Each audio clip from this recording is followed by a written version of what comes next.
안녕하십니까. 건축시공기술사 이번에 40시간 동안 저랑 같이 공부하게 될 저는 안병관입니다. 제 소개부터 일단 드릴게요.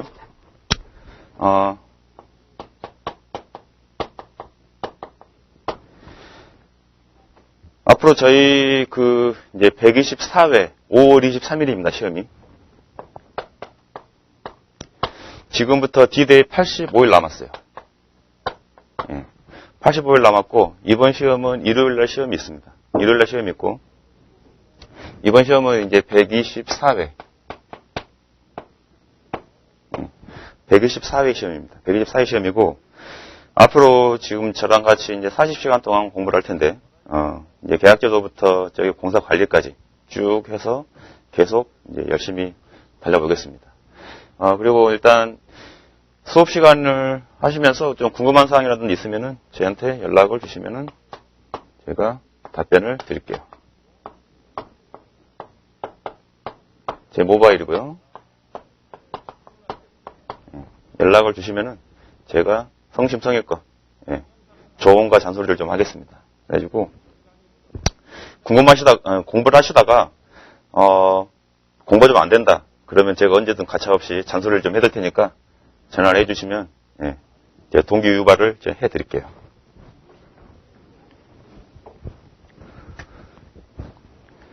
오늘 수업 시간에 먼저 앞서서 이 건축 시공 기술사가 어떤 건지 일단 가볍게 오리엔테이션부터 시작을 하고 본 수업을 진행하도록 할게요. 자, 건축 시공 기술사.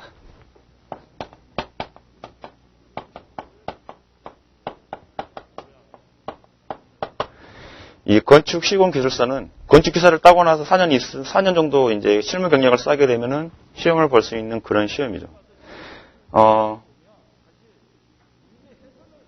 기술사 하게 되면은 이제 그 가장 최상위 클래스의 이제 가장 그런 시험이고, 이 시험은 100% 다 주관식입니다. 100% 주관식이기 때문에 이제 자주 써고 연습하고 그 트레이닝을 계속 좀 하셔야 될 것 같아요.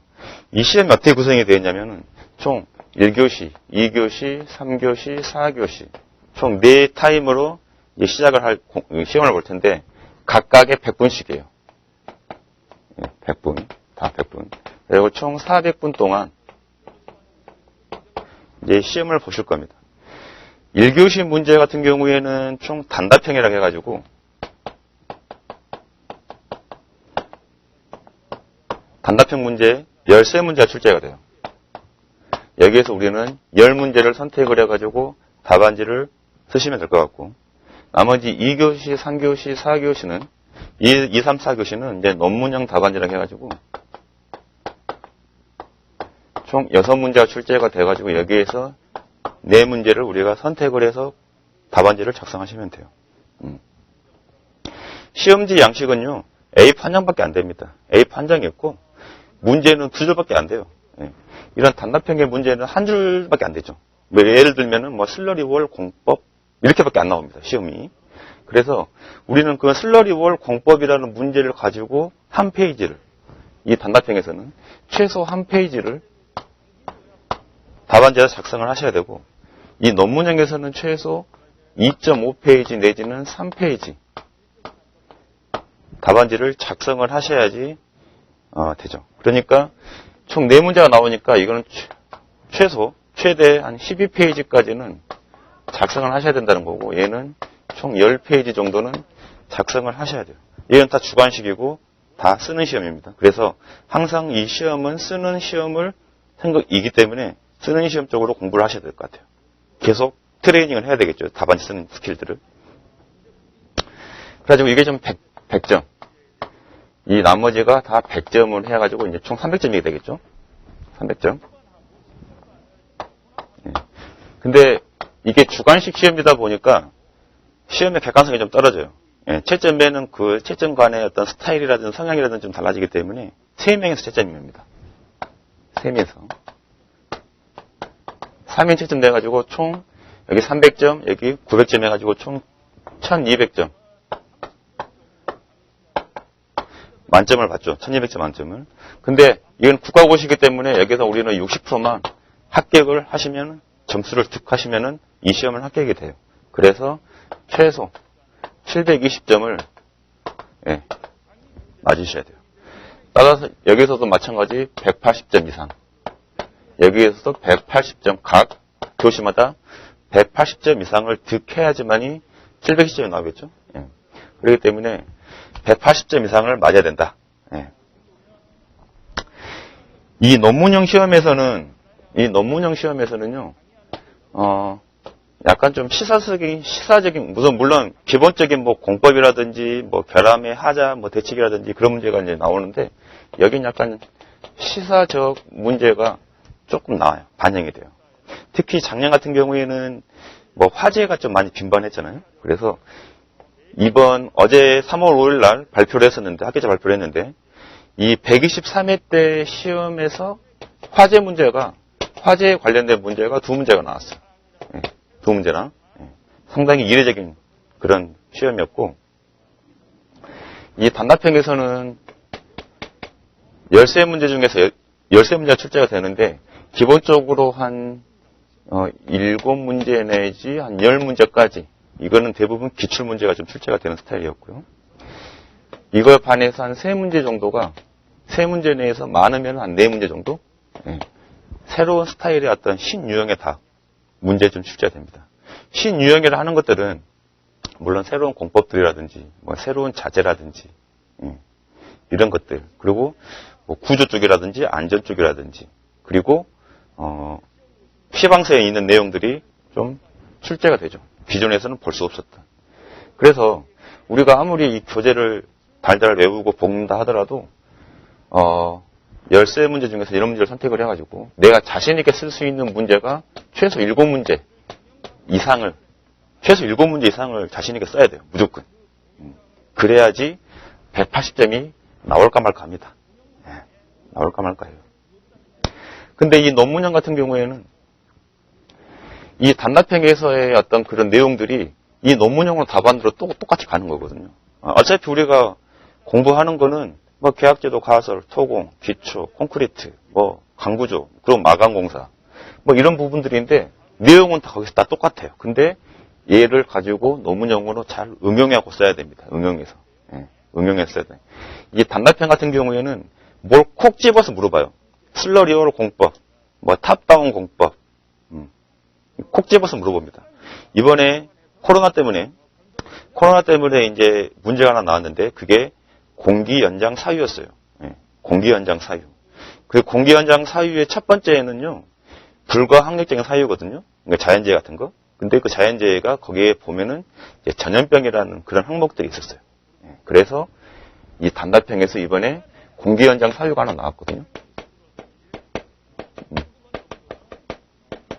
예, 그렇게 공기 연장 사유를 그냥 물어보는 거예요. 이렇게 단순히. 예. 근데 이런 공기 연장 사유가 이 논문형으로 가게 되면은 여러 가지 이제 아이템들이 발생하거든요. 주제들이. 그래서 이 단답형이 이 논문형의 답안지를 서포트해주는 어떤 그런 내용이기 때문에 반드시 이 2가지. 제가 공부를 하면서 중요시하는 건 이거예요. 단답형. 이게 공부가 돼야지만이 이 논문형을 충분히 잘 답안지를 쓸 수 있습니다. 단답형으로 공부를 잘 해야지만이 답안지 쓰는 스킬들이 논문형에서 많이 올라갈 거예요. 그래서 이 2가지 시험은 내용은 거기에서 다 나오지만, 시방서에서 대부분 나오지만 이 단답형이 공부가 뒷받침이 돼야지만이 이 논문형을 충분히 180점 이상 득할 수가 있다. 각 교시마다. 그래서 저는 이 단답형 문제가 만약에 공부가 잘 돼 있다 하면은 이 180점이어도 최소 우리는 190점 이상을, 최소 190점 이상을 득해야지만이 이번 시험에서 124회 이 시공교사 시험에서는 합격을 할 수 있겠다. 그래야 됩니다. 이게 우리는 1차 시험이에요. 그러고 나서 이제 이 1차를 합격하게 되면은 2차 시험을 볼 텐데, 2차 시험 같은 경우는 이제 구술 시험입니다. 면접. 그래가지고 면접 시험인데, 이 면접 시험도 상당히 좀 힘들죠. 왜냐하면은 질문하게 되면은 바로 답을 해줘야 되거든요. 그래서 이 시험이 힘든데, 일단 우리는 급한 게 이 필답형, 필기형 문제이기 때문에 일단 1차 시험을 포커스를 해가지고 공부를 계속 하실 거예요.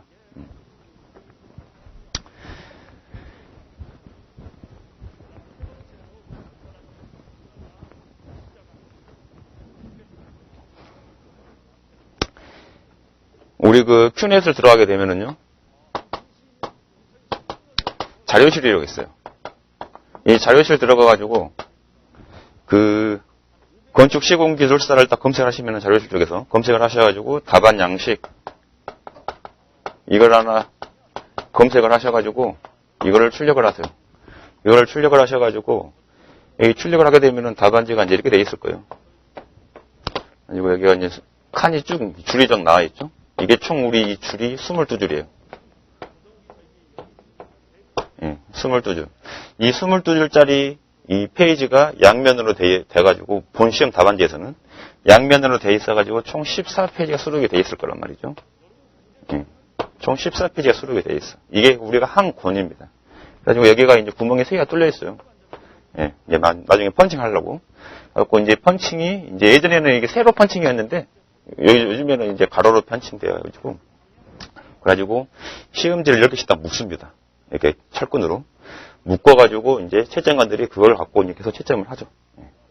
그래가지고 이 22줄 이 답안지를 출력을 하셔가지고 여기에다가 뭐든지 이제 공부하실 때 답도 쓰시고, 예. 많이 서브노트라고 많이 들어보셨을 거예요. 예. 서브노트. 이 서브노트를 작성을 빨리 하시면은 좋아요. 왜냐면은 이 서브노트는 내가 쓴 답안이거든요. 이 책에 쓰는 뭐 답, 그리고 제가 뭐 제보내고 나눠드린 이 책들은 다 제 생각들을 썼기 때문에 제 생각과 선생님들의 생각이 같을 수는 없어요. 그렇기 때문에 그 책을 기본소로 해가지고 나만의 답안지를 써놔. 나만의 답안.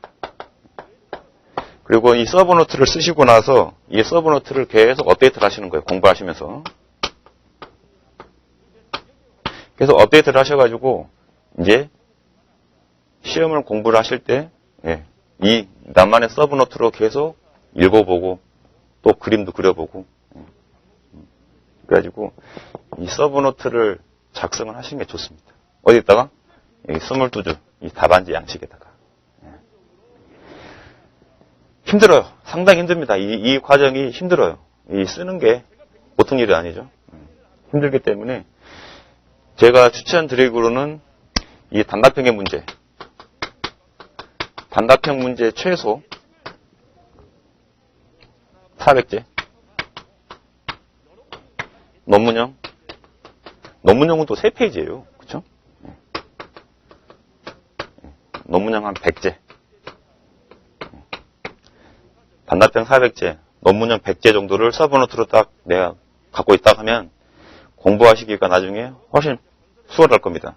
이 시험을 처음 보시는 분들도 있고, 뭐, 한 번쯤 뭐 경험해 보신 분들도 계시겠지만, 처음 보신 분들이 지금 대부분 멘붕 오는 게 뭐냐면, 공부를 많이 해요. 공부를 많이 하는데, 시험이 딱 끝나고 나서 결과 통지를 받았는데, 결과가 불합격이야. 그러면은 남는 게 하나도 없습니다. 예. 근데, 서브노트 작성하신 분들은 이게 남아있어. 그럼 또 이걸 갖고 또 공부를 하는 거야. 근데, 이게 없다. 이게 없다 했을 때는 다시 또 책 보고 계세요. 그러면은 시간이 또 걸립니다. 이렇게. 그래서 서브노트를 작성하는 목적은 뭐냐면 일단 첫 번째는 내 답안지를 만드는 거고 두 번째는 쓰는 시험입니다. 쓰는 시험이기 때문에 쓰기 연습을 하는 거고 세 번째는 만에 하나 내가 합격을 좀 아쉽게 59.9로 또 떨어집니다. 59.9, 98, 59.98. 이 문제 떨어집니다. 이거. 어떻게 되냐면 180, 180, 180, 그리고 179예요. 엄청 재수없는 케이스죠. 이게 떨어져요, 이렇게. 그러면 멘붕이 오거든요, 정말. 이 시험을 계속 봐야 되나 말아야 되나. 그럴 때, 나만의 서브노트로 해가지고 다시 한번 또 시작해 보십시오. 내가 뭐 123회 때 이렇게 시험을 봤어요. 근데 124회 때, 당연히 이번에는 59점 이상은 나오겠지. 절대 안 나옵니다, 이 시험은. 안 나와요. 그렇게 절대 안 나옵니다. 이 정도 스코어를 했다 해가지고 동일하게 59점을 맞기 위해서는 1.5배의 노력이 필요해요. 최소 2배 정도. 그리고 이 모자란 0.02점, 뭐 1점, 2점 이런 걸 올리기 위해서는 진짜 힘듭니다. 일반적으로 소장님들이 공부를 열심히 하시고요. 55점까지는 잘 오세요. 55점까지는. 그리고 58점까지 잘 올립니다. 여기까지는. 근데 여기에서 문제예요. 여기에서. 대부분 합격하신 소장님들이 보면은 점수대가 몇 점이냐면 60점, 61점, 62점 이 안에서 다 놀고 있어요. 좀 공부를 좀 잘하시는 분들은 64점. 대부분 이렇습니다. 합격 커트라인이. 떨어지는 분들 58점, 59점이에요. 그리고 그 이하 점수는 사실 이제 아직 준비 중인 단계고, 아직 준비가 좀 덜 된 단계고, 대부분 이 범위 내에서 합격을 하다 보니까 100점 만점 시험이라도 60점, 61점밖에 안 나옵니다. 시험이. 워낙 점수가 짜고 이게 이번에 그 63명이 뽑혔죠? 63명이 합격자가 1차. 근데 우리가 1000명 봐요, 시험. 1000명 보는데 이거 10%도 안 되는 합격률입니다, 이거. 그러니까 엄청 어려운 시험이에요, 사실. 어려운 시험이고. 좀 많이 뽑은다 하면 100명 뽑습니다. 100명. 딱 10%만 뽑아요. 좀 더 뽑는다. 한 13%까지 올라갑니다. 13%까지. 이게 최대까지. 그 이상 안 올라갑니다, 이 시험이. 그래서 1000명. 현장에 계신 분들은 아실 거예요. 우리 현장에 기술사가 몇 명인지. 그쵸? 아파트 1000세대 아파트다. 이게 되면 이제 시공사 한 20명 들어가죠. 20명 좀 안 들어가겠죠.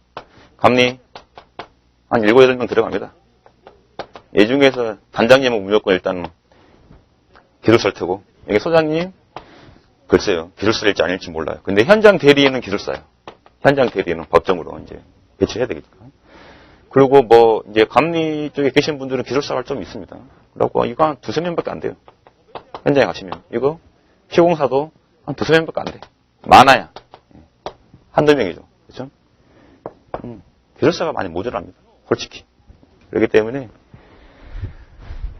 공부를 하시는 분들은 이미 저는 50%는 합격했다고 봐요. 50%는. 근데 중간에 포기를 하신다. 그럼 절대 안 되고. 절대 안 되고, 일단 시작하셨으니까 50%는 합격했다. 그리고 나머지 50%에 대해서는 내 노력이다. 내 노력입니다. 진짜. 하루에 3시간씩 꼬박꼬박 빠짐없이. 우리 현장에 오늘 콩쿠르트를 타서라고 회식을 해요. 이제 술 먹겠죠. 소주. 그리고 요즘에 코로나 때문에 이제 술 먹는 것도 좀 많이 좀 그러지 않습니까? 상당히 잘 된 일이에요. 우리 수험생 입장에서는. 그리고 이 코로나 때문에 합격률은 조금 저조해도 시험의 그 난이도가 좀 약간 하? 이번 123회 때도 약간 난이도가 중하였어요. 중하. 근데 점수는 항상 60점, 61점, 62점. 떨어지면 58점, 59점.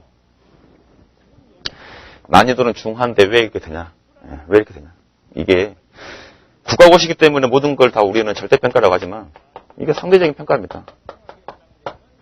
결국에는 내 답안지가 상대방 답안지보다 더 변별력이 더 있어야지만 합격할 수 있는 시험이란 말이죠. 이게. 근데 그게 안 된단 말이에요. 그럼 떨어지는 거예요, 무조건. 왜? 답안지는 10묶음씩 묶어주거든요. 대부분 이제 합격자들은 대부분 이제 경기권, 뭐 서울권, 이게 이제 대부분이고요. 이제 부산권이 그 다음에 좀 많고, 부산권이 많고, 나머지 뭐 광역시들 있지 않습니까? 뭐 대구, 뭐 나머지 것들, 광주 뭐 이렇게. 여기 나와봤자 한두 명밖에 안 나와요. 광역시별로. 근데 서울, 경기가 거의 대부분이고, 부산에서 한 10명 나옵니다. 10명 정도. 합격자가. 강원도 한두 명 나옵니다. 한두 명. 그래서 어떤 분들은 시험을 보시기 위해서 강원도로 가시기도 하고, 제주도로 가시기도 하고, 뭐 그러시는데, 거기서 한 명 뽑을 거 서울권에서 경쟁 붙어가지고 뭐 50명, 60명 뽑는데 거기에서 내 이름이 들어가게끔 그렇게 시험을 조금 봤으면 좋겠어요. 그래서 시험을 응시하실 때는요, 좀 최대한 빨리, 예. 시험 응시 날이 뭐 예를 들어 오늘부터다. 그럼 오늘 바로 하는 거야, 오늘 바로. 예. 그래야지 시험장은 우리 집에서 가까운 곳. 예. 시험장은 우리 집에서 최대 가까운 곳. 예. 홈그라운드죠. 자기 홈그라운드에서 시험을 보세요, 무조건.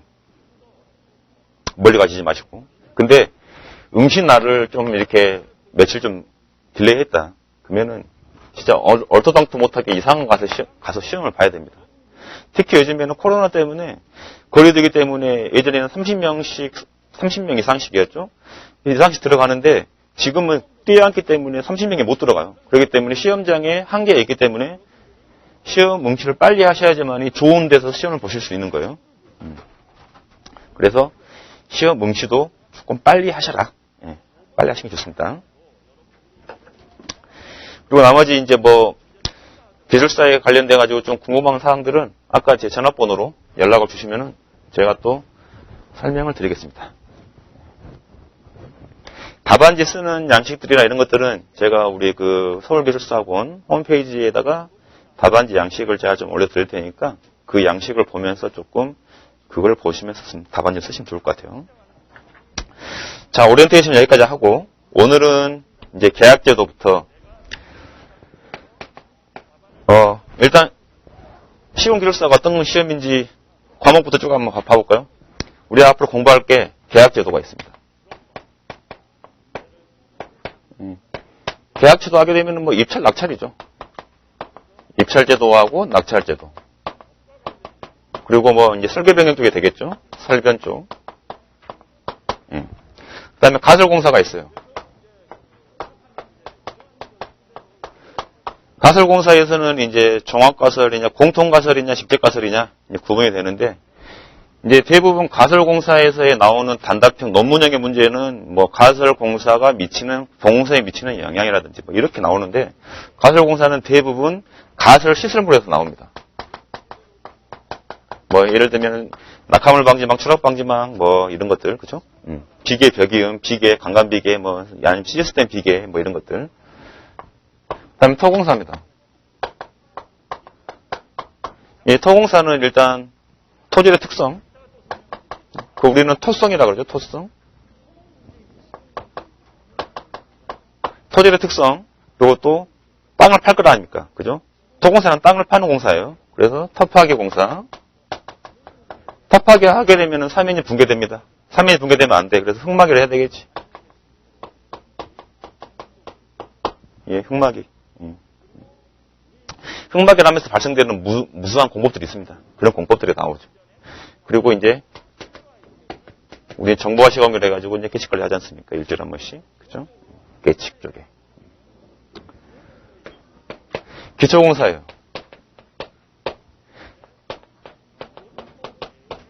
기초공사 같은 경우에는 이제 딱 두 개입니다. 기성 파일이냐, 아니면 현장 타설 파일이냐. 기성 파일, 우리가 뭐 PHC 파일이라고 그러죠, 이거 대부분, 그죠? 예.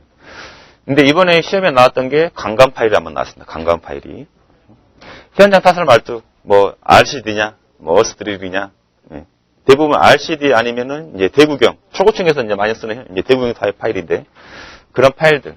그거에 관련된 가장 중요한 것들은 얘들은 지내력을 확보를 해줘야 돼요. 지지력을. 파일의 지지력을.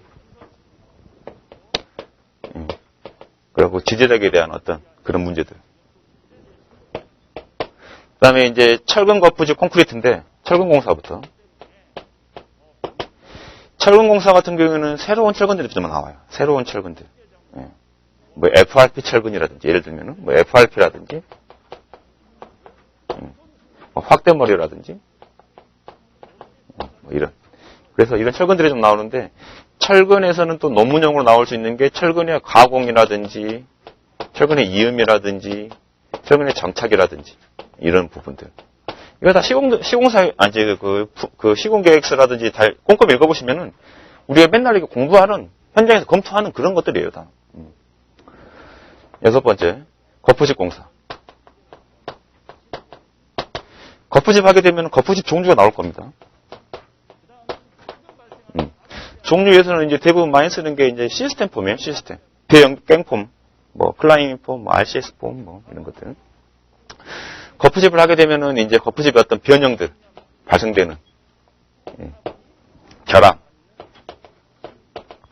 그 결함을 발생시키는 원인들은 체감 때문에 발생해요. 그래서 이런 것들이, 등등의 것들이 나오고. 7번째로는 이제 콘크리트 공사. 이제 콘크리트에서는 조금 달라져요. 콘크리트에 대해서는 일반적인 내용들이 있고, 이 일반적인 내용들, 그거는 특수한 내용들이 좀 있어요. 그래서 우리가 일반 콘크리트 또는 특수 콘크리트라고 이제 나눠지는데, 이제 일반 콘크리트에 대해서는 이제 콘크리트의 재료들이죠. 재료 하게 되면은 시멘트가 일단 첫 번째고요. 그 다음에 골재, 그 다음에 혼화재, 그 다음에 물. 예. 이것들이 가장 기본적인 요소가 되는 거고, 이걸 어떻게 우리는 배합을 할 거냐? 어떻게 배합할 거냐? 그리고 이제 배합을 했으면 어떻게? 이제 타설을 해야 되겠지, 현장에 갖고. 타설을 할 건데, 이 타설 시 방법들, 타설 시 발생되는 문제점들, 이 타설을 했을 때 여름에 타설할 거냐, 겨울에 타설할 거냐, 방법들. 타설하고 하면은 반드시 발생하는 게 이음이 발생하거든요. 조인트. 그렇죠? 이 조인트의 처리의 문제점. 어떻게 처리할 거냐. 그리고 이 콘크리트가 시험도 할 거 아닙니까? 그죠? 뭐 현장 반입 시험도 할 거고, 내구성 시험도 할 거고, 이제 시험 할 건데, 그런 시험들. 발생되면 반드시 발생되는 게 내구성에 문제가 발생돼요. 결함, 균열, 이런 것들. 왜 이런 균열들이 발생하냐? 그거에 대한 대책은 뭐냐? 대부분 그렇게 물어보죠. 그래서 균열도 뭐 경화 전이냐, 경화 후냐, 또 구분해가지고 뭐 경화 전이면 뭐 소동 수축 균열이다, 뭐 치마 균열이다, 경화 후 균열이면 뭐 곤전 수축 균열이다, 뭐 하는데 그런 어떤 내구성에 대해서. 근데 이 특수 콘크리트에서는요, 이 재료를 조금 더, 이 배합을 조금 더 신경 쓰면 되는 거예요. 여기 일반 베이스 콘크리트에다가 뭘 첨가를 시킵니다. 예. 유동화재를 첨가시키게 되면 유동화 콘크리트. 베이스 콘크리트에다가 뭐 섬유보강을 하게 되면 섬유보강 콘크리트. 예.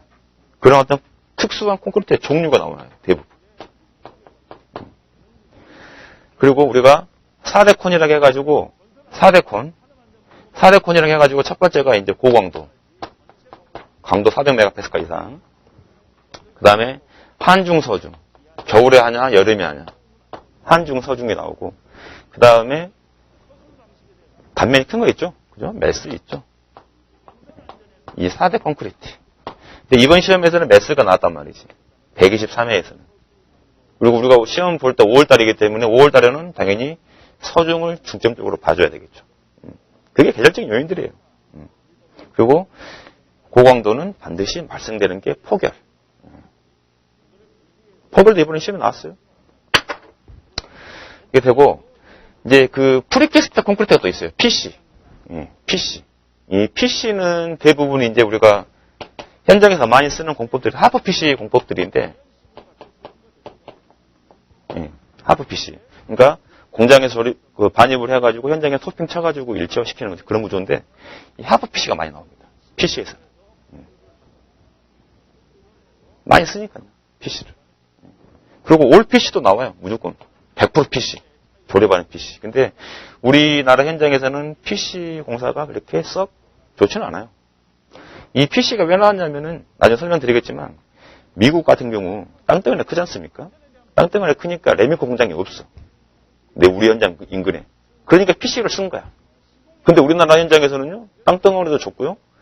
레미코 공장 되게 많습니다. 강원도 가도 한 3개 정도는 충분히 섭외할 수 있는 그런 공장들이 있어요. 그렇기 때문에 하부 PC를 쓰는 겁니다. 이게 우리 이제 일부 그리고 이제 강구조조,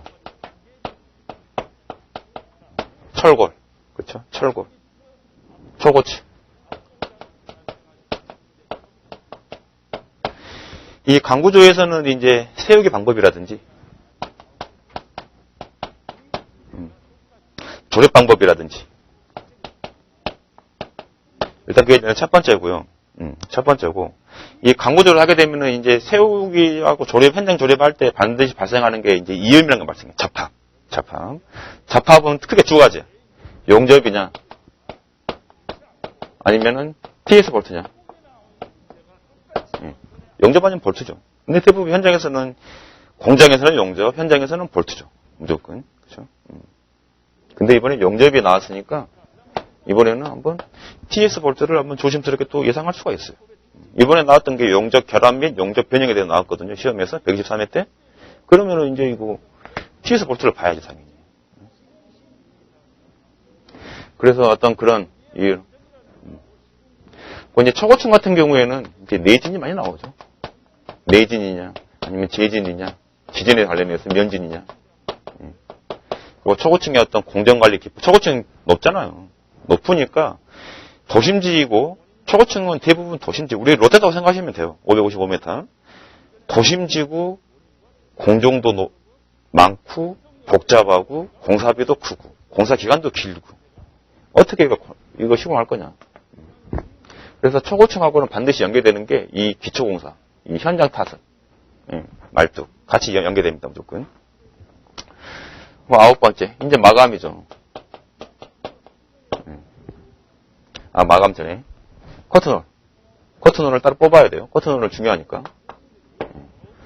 커튼홀 어떻게 시공할 거냐. 이거 조립 방법, 설치 방법 이런 것들이 있죠. 뭐 커튼홀의 형태는 뭐 그냥 기본적인 문제고 어떻게 조립할 거냐. 근데 조립할 때 가장 중요한 거는 패스너예요. 패스너는 어떤 양식이 있는지, 슬라이딩 양식인지, 픽스든지, 아니면 락킹 방식이든지. 커튼홀. 근데 이 커튼홀은 문제가 발생을 합니다. 그게 이제 결함인데, 이게 누수죠, 결국엔. 누수. 우리는 건축은 물하고 싸움하는 그런 어떤 가장 큰 것 같아요. 물을 어떻게 우리는 제어할 거냐. 물. 누수. 기밀성.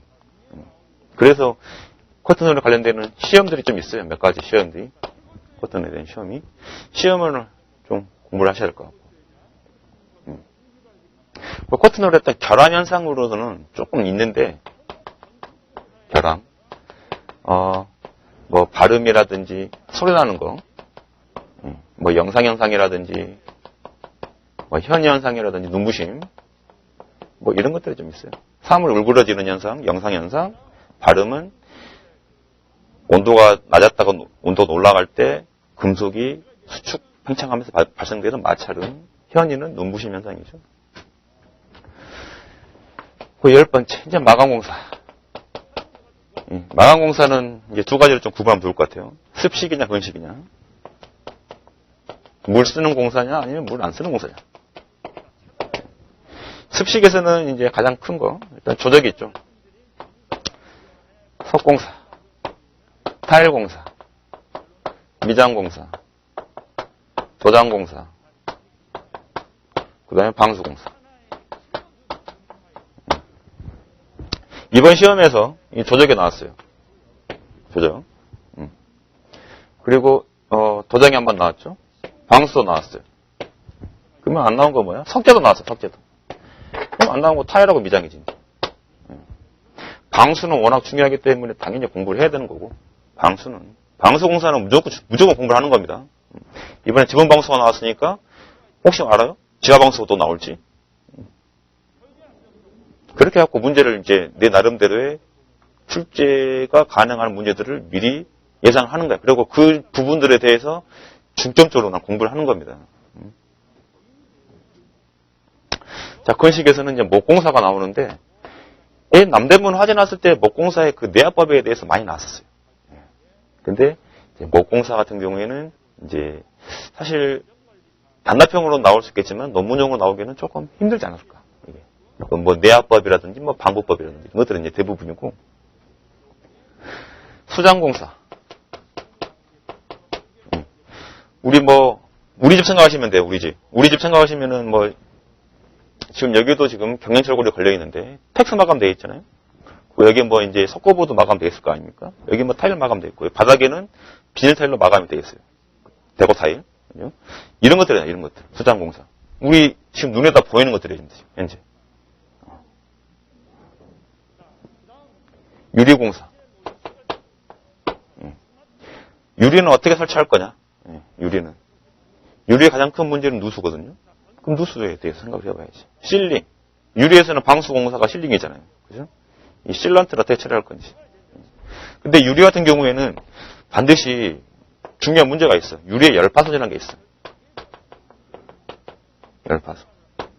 근데 이 열파손하고 매스 콘크리트의 온도 충격. 이거. 그리고 이 발음 현상. 이것들이 다 똑같습니다. 원인은. 온도차 때문에 그런 거예요. 온도차 때문에. 매스 콘크리트 온도 충격은 뭐야? 시멘트가 이제 응결 경관을 하게 되면 열을 발생하거든요. 그래서 우리는 수화열이라고 그래요. 근데 그 수화열이 매스가 두꺼우니까 여기에 열이 커. 근데 여기는 건조하기 때문에, 외기 때문에 여기는 열을 빨리 잃어버리죠. 열 방출이 심하죠, 여기는. 열 방출이. 근데 여기는 열을 꼭 갖고 있잖아요. 축적하고 있잖아요.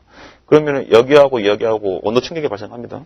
그래가지고 균열이 발생하는 거예요. 내부 균열도 발생하고, 표면 균열도 발생하고. 유리의 열파손? 마찬가지예요. 유리가 두꺼워요. 근데 우리는 직사광선을 받습니다, 유리가. 그죠? 그러면 여기 가운데는 추결이 될 거란 말이지. 근데 여기에는 대부분 프레임들이 있어. 근데 이 프레임이 스틸이야. 알루미라든지 스틸이라든지. 그럼 어떻게 해? 이거 열 뺏을 거 아니야, 이거. 그죠? 그러니까 어떻게 해? 여기하고 열 충격 발생할 거 아닙니까? 똑같은 원리야, 다. 발음? 똑같습니다. 다. 원리는 다 똑같아요. 근데 그게 유리에 들어있냐, 콘크리트에 들어있냐, 커튼에 들어있냐. 그것들이 다른 것 뿐이야. 그죠? 그리고 이제 11번째. 이 이제 현 공사 관리 쪽인데,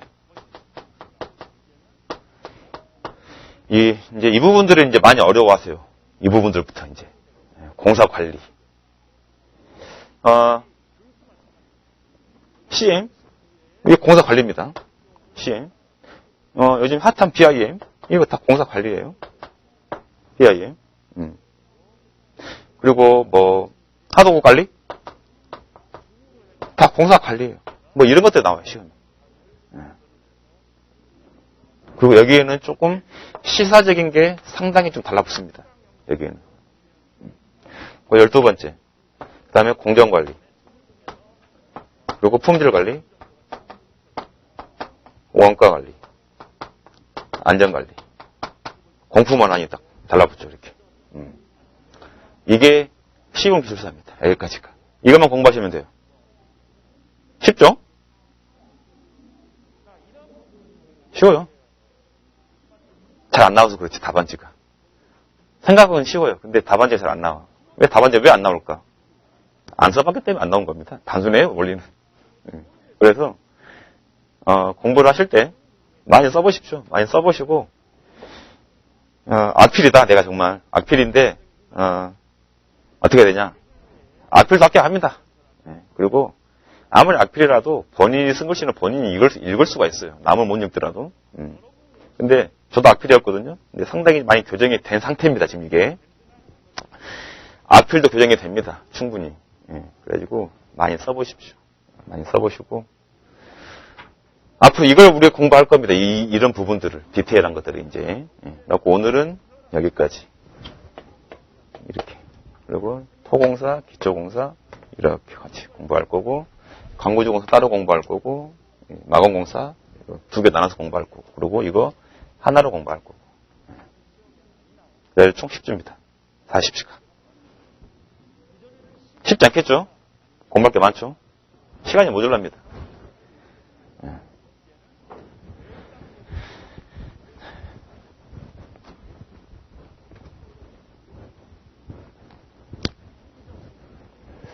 제가 기술사 강의를 좀 많이 했지만 중요한 건 그거 같아요. 일단 선생님들이 공부를 하실 때 가장 힘든 게 뭐냐면 이게 내용이 많다 보니까 각각에 대해서 너무너무 디테일하게 공부를 하시려고 그래요. 그러지 마시고 일단은 모든 걸 다 가져갈 수는 없거든요. 그렇기 때문에 큰 맥락, 방금 제가 이렇게 1번부터 11번까지 쭉 이렇게 나열하지 않습니까? 이것들이 술술 나오게끔 큰 맥락을 좀 읽으셔야 될 것 같아요. 큰 맥락을. 그리고 나서 디테일을 공부하는 거예요. 그리고 나서. 일단 큰 맥락을 내 머릿속에 계속 염두를 해 놓으시고, 그 다음에 디테일로 들어가서 그것들에 대한 어떤 방법들이라든지, 공법들이라든지, 결함이라든지, 아니면 대책, 원인 대책이라든지 이런 것들을 그렇게 들어가야지만이 이 시험이 좀 쉽고, 그렇지 않을 경우에는 좀 장수생으로 빠질 수 있는 그런 위험성이 상당히 큽니다. 너무 많은 걸 가져가기 위해서는 그만큼 시간이 많이 걸리겠죠. 여기까지 이렇게 쭉 쉬운 길에서 설명을 했고, 자, 우리 교재 쪽에 보시면은요, 804페이지? 계약제도입니다, 계약제도. 교재 좀 펴보세요. 804페이지. 자, 804페이지를 보시면은요, 이 계약제도에 관련된 지금까지 출제된 문제들 쭉 나옵니다. 단답형도 있고요. 넘겨보세요. 806페이지. 이건 논문형이죠. 서술형. 그죠? 이렇게 시험이 나와요. 이렇게. 시험이. 근데 계약제도에서 나올 수 있는 논문형 시험은 계약제도의 계약제도는요, 문제가 뭡니까? 계속 바뀝니다, 얘가. 왜 바뀔까요? 안 좋으니까 바뀌어요. 예전에 최저가 있었죠? 최저가 지금 사라졌잖아요? 공공공사에서는. 민간에는 지금도 살아있지만. 최저가가 사라지면서 이제 정심이라는 걸로 바뀌었는데, 정심제. 왜 바뀌었습니까? 최저가가 안 좋으니까 바뀌었어요. 너무 원가를 최저가로 하니까 공사 품질이 떨어지고, 하자가 많이 나고, 문제가 발생을 하고, 하도업체, 전문업체, 부도가 발생하고, 시공사 부도가 나고, 그러니까 공사가 안 되고, 돈은 돈대로 들어가고 공사도 못하고, 그러니까 최저가를 방지하고자 이제 종심제가 나왔잖아요. 그런 것처럼 계약제도는 바뀌기 때문에 나와요. 바뀌기 때문에. 그러면은 계약제도의 문제점과 대책에 대해서 분명히 나올 수 있는 게 논문형 문제입니다. 논문형 문제. 그리고 계약제도의 가장 대표적인 논문형 문제는 설계 변경 쪽이에요. 설계 변경. 물가 변동을 어떻게 할 거냐? 물가 변동. 이런 것들. 설계 변경을 왜 하냐? 설계 변경할 때 어떤 절차에 의해서 설계 변경을 할 거냐. 그런 것들을 보통 물어보는 게 논문형의 문제. 근데 잘 안 나옵니다. 1년에 한 번, 두 번? 많아야 한 번 나올 거야. 많아야 한 번.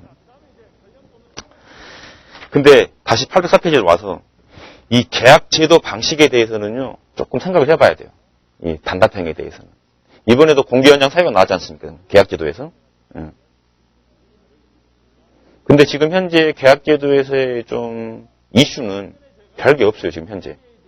그러면은 제가 생각해보건데 124회 때는 계약제도는 아마 안 나오지 않을까 싶어요. 이번에는. 나온다 하면은 지금 종심제가 좀 나와줘야 될 타이밍이거든요, 지금 현재. 종심제가 14년도에 나오고 19년, 20년도에 한번 논문형을 한번 나왔죠. 종심제에 대해서. 종심제 전체적인 거. 그리고 단답형으로는 종심제가 나온 게 지금 없어요. 그래서 종심제가 한 번은 나와줘야 될 타임이에요, 지금 현재. 근데 LH나 이런 거 대부분 종심제잖아요. 종심제인데 이 종심제가 300억 이상이에요, 결국은. 300억 이상이면 다 종심이야, 그냥 무조건. 근데 우리 공사가 좀 맥시브한 공사 있잖아요. 1000억 이상. 1000억 이상. 이 종심제는 사업 수행 능력하고 가격하고 신인도 이 세 가지를 보거든요. 신인도. 근데 이런 것들은 다 수치화될 수 있어. 그래서 이거는 그냥 정량적인 평가밖에 안 돼. 정량적인 평가밖에 안 되는 거예요. 근데 이렇게 좀 큰 공사 같은 경우에는 진짜 공사를 할 수 있는 업체가 와야 될 거 아닙니까? 그렇죠? 공사를 못한 업체가 와갖고 문제를 삼는 것보다는 공사가 할 수 있는 업체들이 와야 돼. 근데 그 공사를 할 수 있는 업체를 선정하는 방법이 얘 가지고는 조금 힘들다는 거야. 그래서 이거 플러스 다른 걸 하나 더 추가했어. 다른 걸. 그게 우리는 사업 수행 능력을 이제 심사를 하는 거죠. 심사를 하는 거야. 뭐 부의 검토라든지 뭐 하자라는 심사 같은 거를 이 심사가 들어가면서 이제 약간 정성적.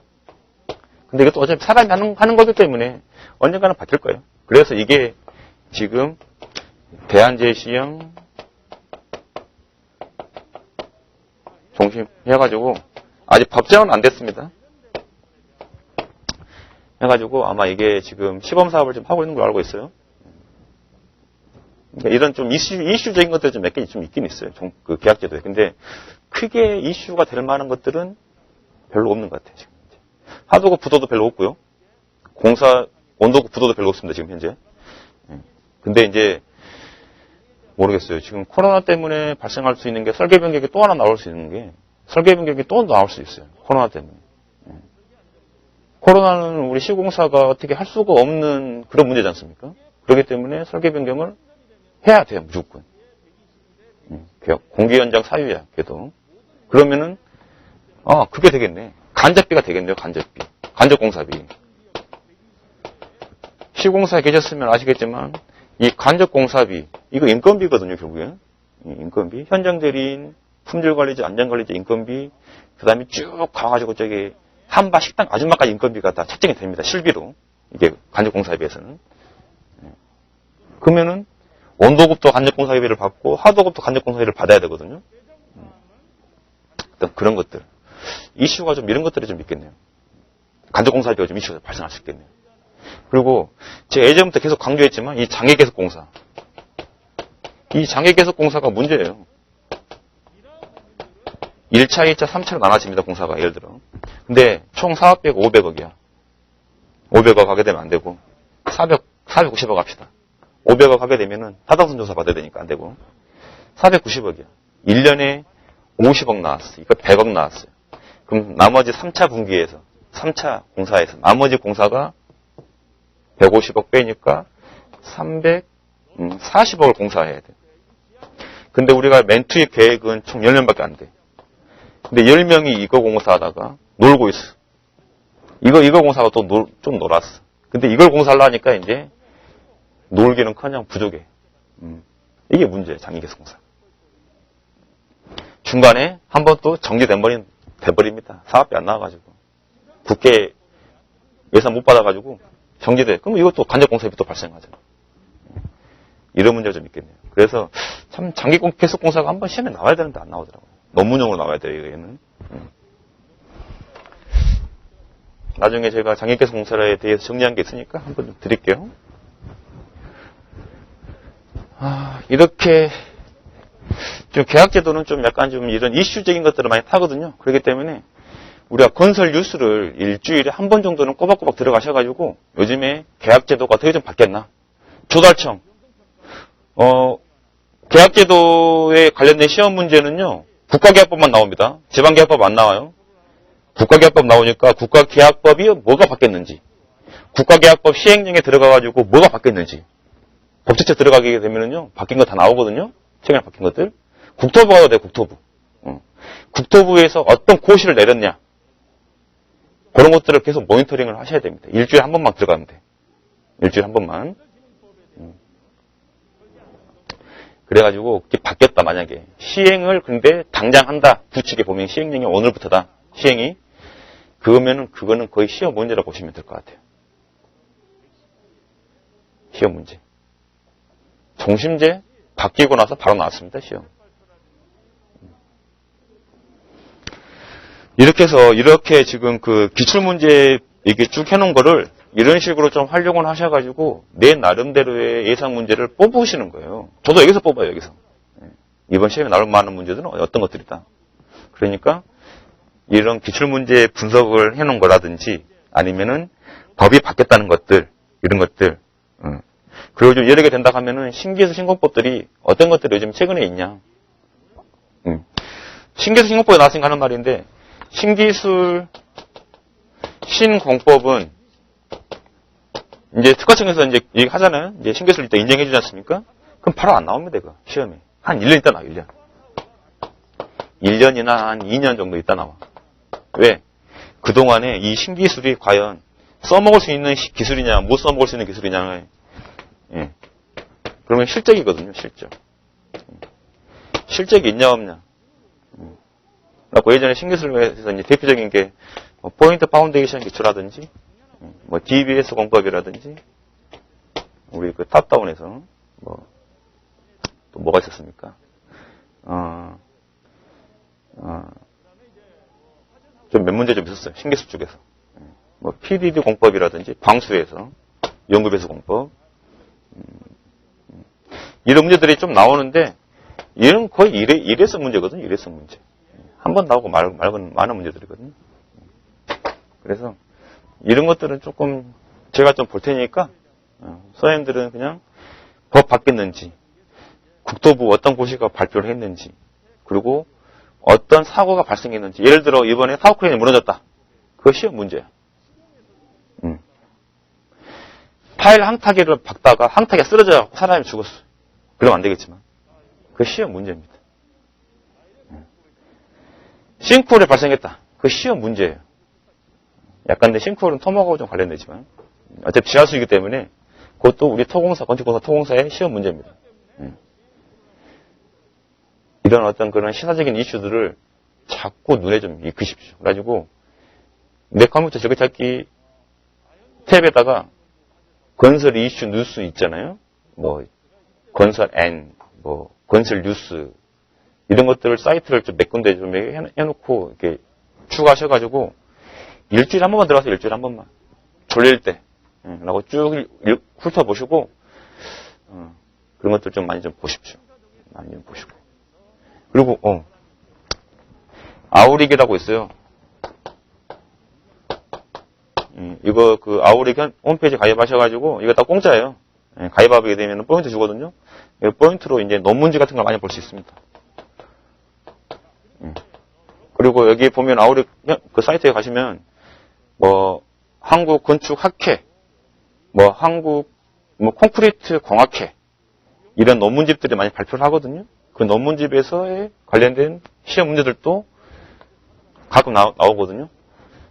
근데 결국에는 그분들이 다 교수님들이시거든요. 교수님들이거나 아니면은 이런 우리 일반 산업체 근무하시면서 그런 어떤 전문가들이나 다 그런 분들이 있다 보니까 그런 분들이 다 또 시험 출제위원들입니다. 좀 보시고.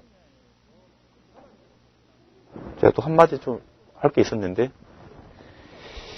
네, 아무튼 이 정도 해가지고 내 컴퓨터 즐겨찾기에다가 몇 가지 사이트만 조금 추가해 놓으세요. 법제처, 국토부, 아우리, 그리고 건설 뉴스 사이트 몇 가지 이렇게 해가지고 좀 즐겨찾기 해놓으시고 계속 주기적으로 모니터링을 하시길 바랍니다. 잠시 쉬었다가 계약제도 본 수업부터 시작하도록 하겠습니다. 잠시 쉴게요.